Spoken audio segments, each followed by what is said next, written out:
पुराने कैलेंडर के अनुसार यह दिन 25 अक्टूबर था, इसीलिए इसे अक्टूबर क्रांति के नाम से जाना जाता है।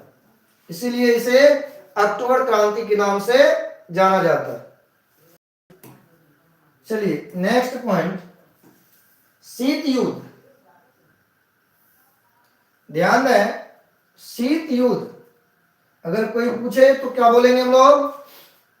यह एक वैचारिक युद्ध था। शीत युद्ध कौन सा युद्ध? वैचारिक, जिसमें पूंजीवादी गुट का नेता, कहते हैं शीत युद्ध जो है एक वैचारिक युद्ध था जिसमें पूंजीवादी गुट का नेता संयुक्त राज्य अमेरिका तथा साम्यवादी गुट का नेता सोवियत रूस था। कहते हैं यह एक वैचारिक युद्ध था जिसमें पूंजीवादी गुट का नेता संयुक्त राज्य अमेरिका और साम्यवादी गुट का नेता सोवियत रूस था। चलिए नेक्स्ट पॉइंट, अब है रूसी क्रांति के किन्हीं दो परिणामों का वर्णन करें। तो यहां देखें रूसी क्रांति के दो परिणाम क्या है। कहते हैं पहला है कि इसमें निरंकुश जारशाही का अंत 1917 ईस्वी, निरंकुश जारशाही का अंत 1917 ईस्वी की क्रांति के परिणाम स्वरूप रूस में निरंकुश जारशाही का अंत हो गया। अभिजात वर्ग और चर्च की शक्ति समाप्त हो गई।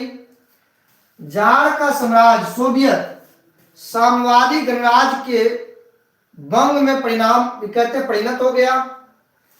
निरंकुश जारशाही का अंत 1917। कहते हैं कि क्रांति के परिणाम के स्वरूप रूस में निरंकुश जारशाही का अंत हो गया। अभिजात वर्ग और चर्च की शक्ति समाप्त हो गई। जार का साम्राज्य सोवियत समाजवादी गणराज्य के भंग में परिणत हो गया। दूसरा है,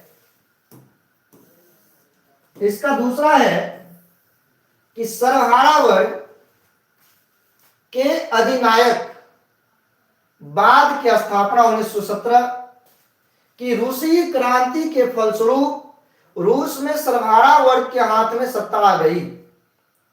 रूस में सर्वहारा वर्ग के हाथ में सत्ता आ गई, जिससे रूस में संपत्ति पर सबका समान अधिकार हो गया। देखिए समझिए यहां से,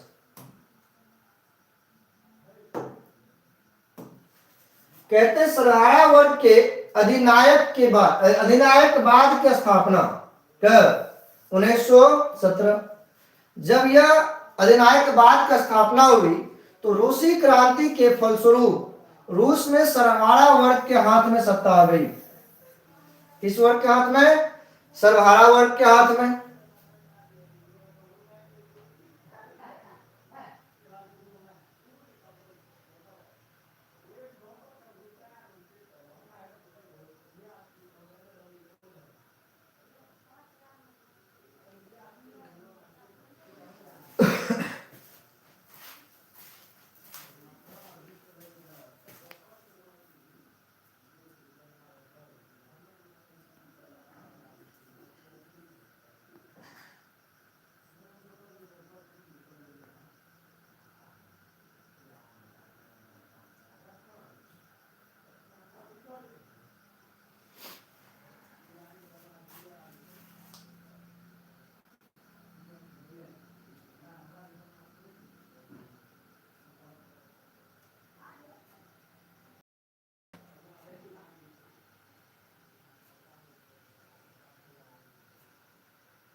पिक्चर सही नहीं जाता कि